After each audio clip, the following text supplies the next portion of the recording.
Então, nosso quarto princípio aí, eu acho que esse seja o mais importante, talvez, eu considero mais importante, junto com o segundo princípio. Então, o bom diálogo, ele traz subtexto, né? O que na verdade, a boa literatura, né? Eu sempre digo isso, que a boa literatura, ela tá carregada de subtexto.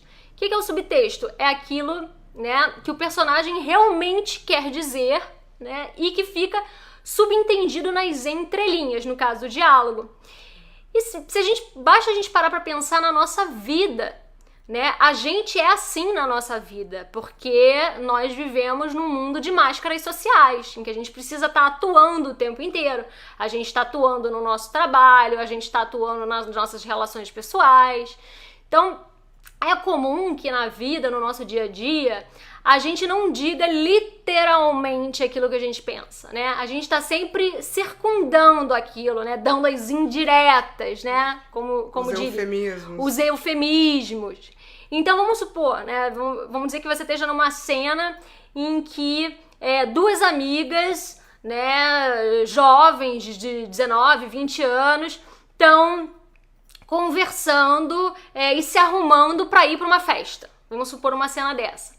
E aí elas estão lá se maquiando, demorando um tempão para se arrumar, e de repente uma delas tá retocando a maquiagem, aparece lá no quarto, a outra tá ainda se vestindo, olha para trás assim e não gostou da roupa que a amiga tá usando, achou que não caiu bem, achou que ficou feio nela, que aquela roupa não tem nada a ver com ela. Né? Ela não vai falar, poxa, essa roupa tá horrível, vai trocar sua roupa, né? Então, o que seria?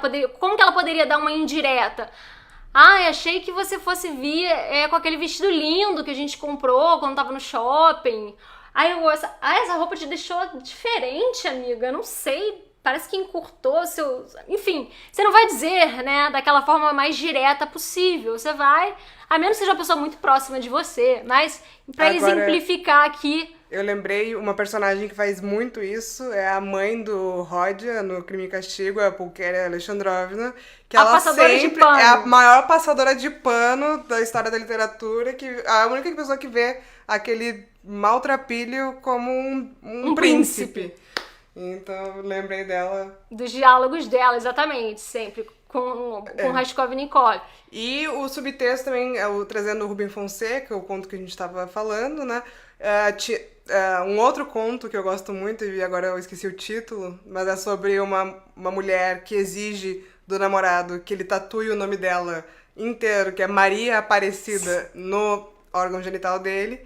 E o tatuador, ele é todo metido a intelectual e usa muitas palavras complicadas. Palavras complicadas que não têm o sentido. Que ele claramente, que o leitor percebe que claramente ele não conhece o sentido daquelas palavras. Então você já imagina o tatuador, um burrão, né, que se acha inteligente pela forma como ele fala. Exatamente. Então, Exatamente. Perfeito. Uma ótima forma aí de como o diálogo serve para caracterizar o personagem.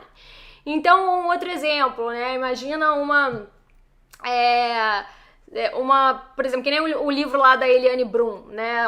Duas, que acho que chegou a ser cogitado lá no nosso clube de leitura. É uma relação, o livro conta a história de uma relação super complicada entre mãe e filha.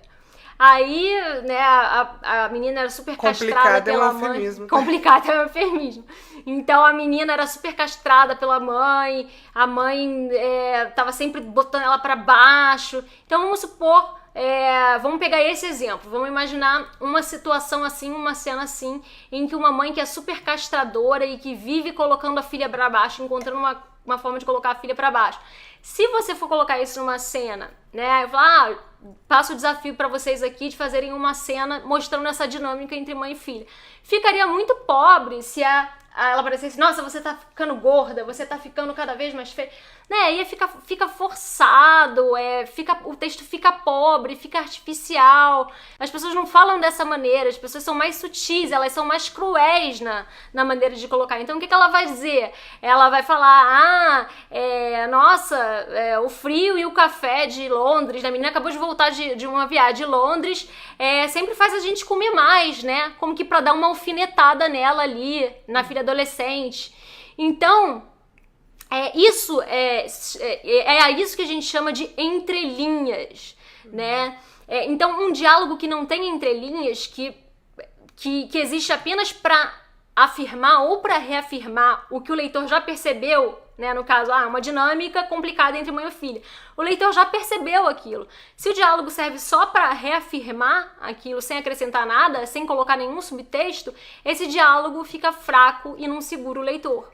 E aí eu queria falar mais uma coisa. O último livro da Helena Ferrante que eu li, é A Vida Mentirosa dos Adultos.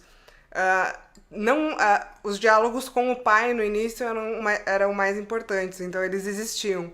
E os diálogos com a mãe não eram importantes pra trama, então eles estavam todos na narração. Né? Mãe e filha conversaram, e quando ela tava com o pai era discurso indireto. Era discurso com travessão, discurso direto. Então a Helena Ferrante sabia quando que precisava do diálogo e quando que não precisava do diálogo. Essa é uma outra decisão super importante, que não vai dar tempo da gente conversar aqui, mas que você vai ter que tomar no seu texto. Em que momentos você coloca o discurso direto e em que momentos você coloca o discurso indireto? Em que momento você usa diálogo e em que momento você usa narração, né? Vamos pra próxima.